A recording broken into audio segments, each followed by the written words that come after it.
સુરતના 7 યુવાન શિરડી દર્શન કરી પરત વતન ફરી રહ્યા હતા ત્યારે સુરત સ્કૂલ બસ કોન્ટ્રાક્ટર વિક્રમ ઓસવાલે કાબુ ગુમાવતા ફોર્ચ્યુનર પલટી ગઈ હતી। એમાં 2 યુવાનના ઘટના સ્થળે મોત થયા હતા જ્યારે એકનું સારવાર માટે લઈ જતી વખતે રસ્તામાં મોત નીપજ્યું હતું। 4 યુવકને ઈજા થતાં સારવાર માટે નાશિકની ખાનગી હોસ્પિટલમાં ખસેડવામાં આવ્યા છે। 2ની હાલત ગંભીર હોવાનું જાણવા મળ્યું છે। 3 મૃતકમાંથી પ્રણવ દેસાઈનો મૃતદેહ તેમના વતન પારડી ખાતે મોકલવામાં આવ્યો છે જ્યારે અન્ય 2 મૃતદેહો ગુરુવારે સુરત પહોંચે તેવી શક્યતા છે।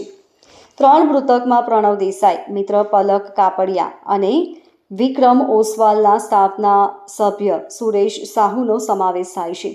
આ કારમાં વિક્રમ ઓસવાલના અન્ય મિત્રો વિપિન રાણા અને એક એકાઉન્ટન્ટ સહિત સ્ટાફના અન્ય સભ્યો પણ હતા।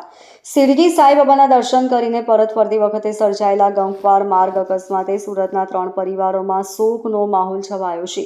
આ અકસ્માતની જાણ થતાં જ રાજ્યના નાયબ મુખ્યમંત્રી હર્ષ સંઘવીએ પરિવારજનોને સાંત્વના આપી હતી અને બચાવ તથા સારવાર માટેના પગલાં લીધા હતા।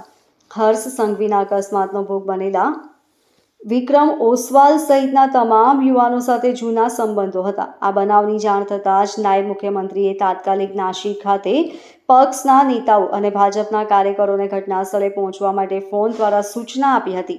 તેમણે ખાસ કરીને ઘાયલોની સારવારમાં કોઈ કચાશ ન રહે તેની તકેદારી રાખવા માટે ભારપૂર્વક જણાવ્યું હતું।